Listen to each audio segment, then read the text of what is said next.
It's May and everybody's pine candles going absolutely balmy, and many of us get confused. We're pulling our hair out if we've got any.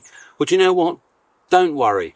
Whether it's your black pine, whether it's your Mugo pine, whether it's your Scots pine, or indeed those lovely Japanese white pine, there's one important thing that you must not forget to do. You can forget everything else, but if you forget this, then you will seriously hurt your bonsai. And I really promise you this is not going to be a long video, but it's going to be one you do not want to miss. Equally, I don't want to miss my son's birthday, and that's today.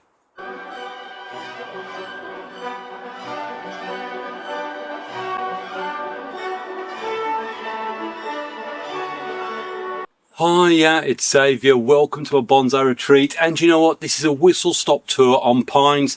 It is the sort of third, fourth week into spring, and all of us should be seeing our pines, whether it be white pines, Mugo pines, Scots pines, black pines, red pines, pine polka dots, I don't know.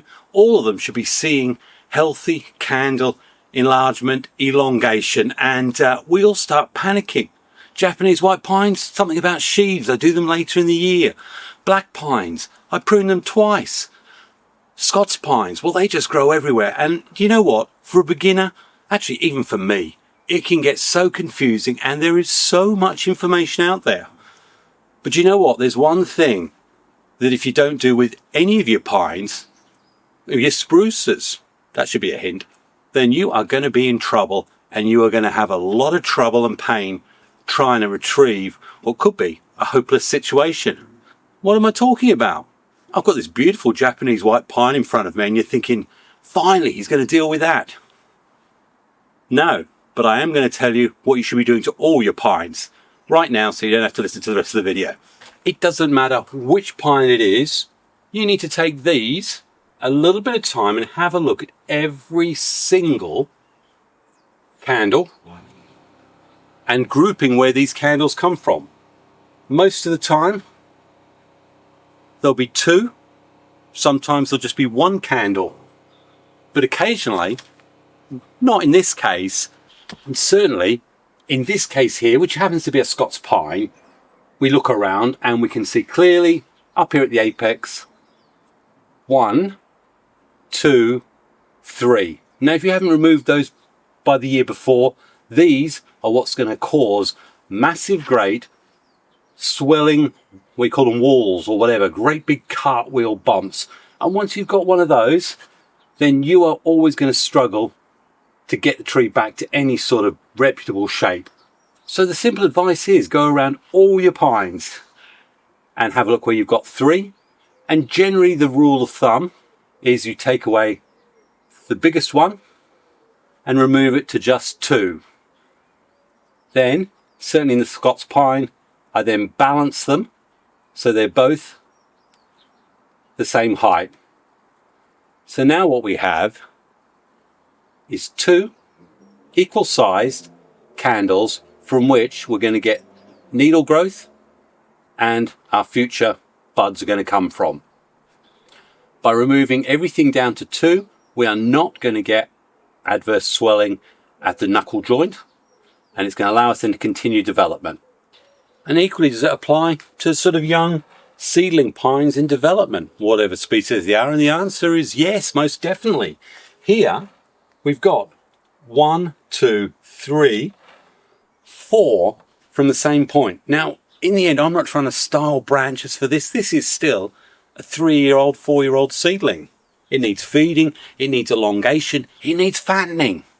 But what it doesn't need is an ugly, great big wall, because I've allowed more than 2 shoots to develop from the same point. It's exactly the same as if you allow more than 2 branches at a junction on any of your trees. So with pines right now, this is what you need to be doing. And generally you will try and find the one that's going to give you the best angle. I like these 2 because they're going to give me a 30-degree angle. You can either pinch it away, but in this instance I'm just going to use a pair of sharp scissors, come in nice and close, cut like that one. And I'm not worried about, you know, the weaker ones or anything like that. This is a young tree in development. All I want to do is make sure I don't get any swelling. So I'm going to let these two continue to run. Two on there. Again, it's development. Am I worried about different sizes? Well, at this age, no. All I want to do is to have lots of options for the future. So I don't need to worry myself right now. So I think what I'm trying to say is, even if you're scared or uncertain about your pines, there's one thing you can do without fail, without risk. Go around all your pines, and where you find, like here, in fact, where Mr. Ladybug is, right there, 3 from the same point, right at the apex. Got a nice big fat one there.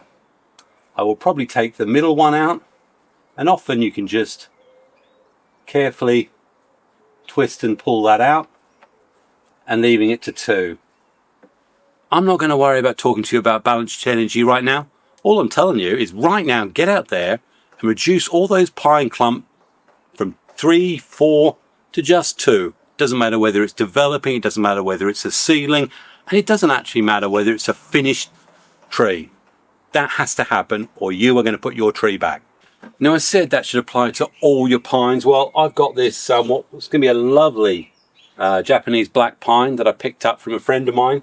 And this is a perfect example of the one time when that never, ever happens. Never, ever take a candle off this. And there's a simple reason.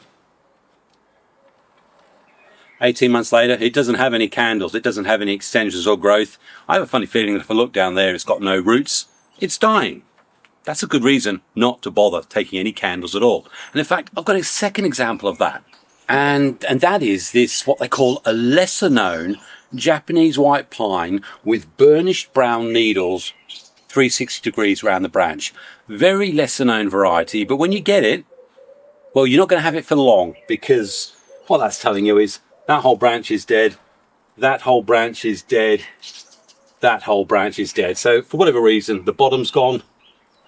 We look up here, we've got a lot of needles coming off. All of these are dead up here. In fact, here, green, green, green.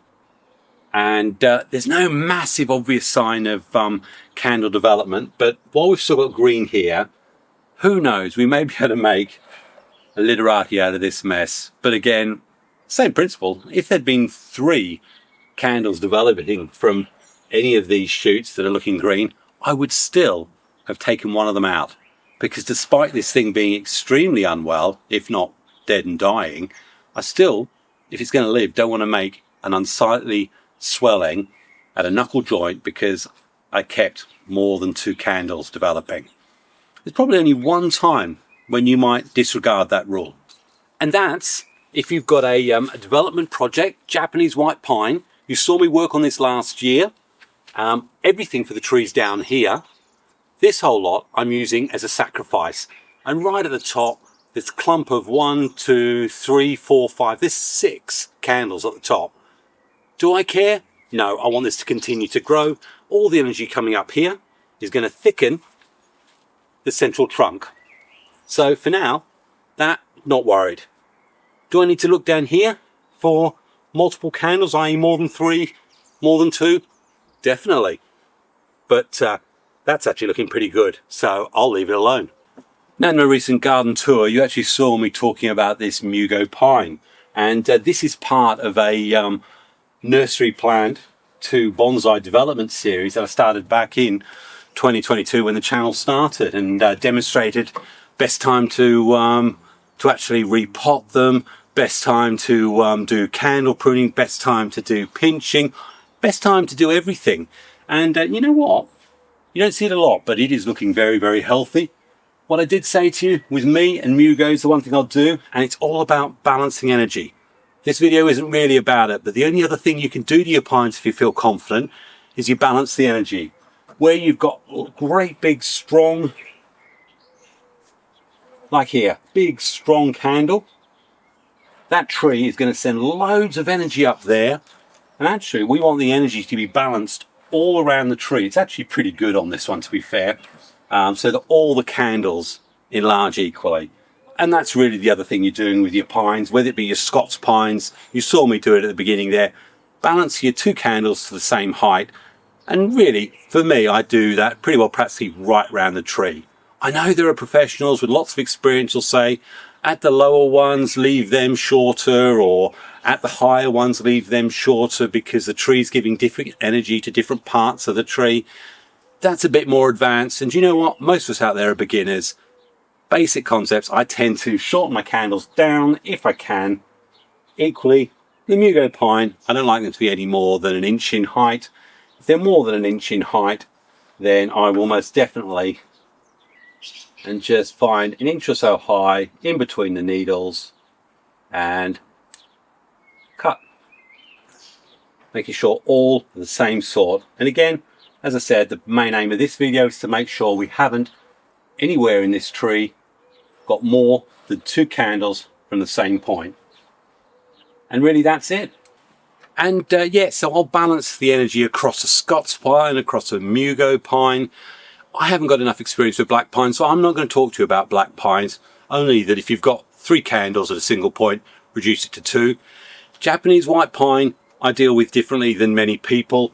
And one of the things I do there is, apart from making sure we've only got 2 candles from a single point, I will wait until the June time, somewhere around there, when you're waiting for those paper sheaths that are covering your lovely candle to drop away.